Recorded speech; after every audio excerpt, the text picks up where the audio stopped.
If you have two daughters and one piano, and one daughter is a serious pianist, and the other is going through a divorce, do you ship the piano to the pianist or to the daughter who needs a gesture? Sienna is my older daughter. She is 34. She is the golden one of the family. She was a varsity athlete, a strong student, a popular kid, the kind of teenager every other mother in the neighborhood asked about. She is now an account executive at a tech firm in Chicago. She has been married twice. The second marriage is the one that is ending. Lily is my younger daughter. She is 30. She is, by every measure that is not visible at parent-teacher conferences, the better daughter. She is a serious classical pianist. She has been one since she was 6. She gave a recital at 14 that her teacher described as the best she had given a student in 30 years. She studied at a conservatory. She has played small venues professionally. She does not make a living at it because almost no one does, but she has made it the center of her life. The family piano is a Steinway baby grand my husband, and I bought used in 1998, the year Lily was born. It was Lily's piano. She practiced on it every day from age 6 to age 18. It was, by anyone's measure of fairness, hers. In 2019, when Sienna was 30 and going through her first divorce, she moved to Chicago and bought a townhouse. She and her new husband, the man who is now becoming her second husband, were furnishing it. They wanted a baby grand for the living room. Sienna's new husband collected vintage instruments. The Steinway would have been, in their living room, a decorative object. Sienna asked me, in a phone call in October of 2019, whether I would consider giving them the piano. I want to walk through what I told myself. I told myself Lily had moved to New York and lived in a one-bedroom apartment in Brooklyn and did not have space for the piano.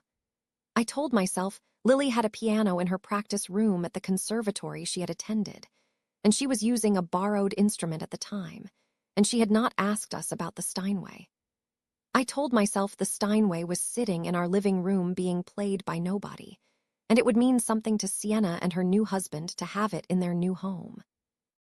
I told myself Sienna was the one who needed the gesture, after the divorce, after the move. I did not call Lily. I did not ask Lily. I did not mention to Lily that Sienna had asked. The piano was shipped to Chicago in November of 2019. I told Lily, when she came home for Thanksgiving and noticed the empty living room, that we had put it in storage because we were going to renovate the floors. She accepted that. The storage explanation became the family story. We never renovated the floors. In 2024, Lily went looking for the piano in storage. She had decided, after 5 years of small apartments and borrowed instruments, that she wanted her piano in her new place. She called the storage unit. The storage unit had no record of any piano in our name. She called me. She asked where the piano was. I told her the truth, that we had given it to Sienna in 2019. I did not tell her cleanly. I told her in a long, defensive paragraph that included words like space and practical and gesture, and we hadn't realized you wanted it. Lily did not yell. Lily is not a yeller.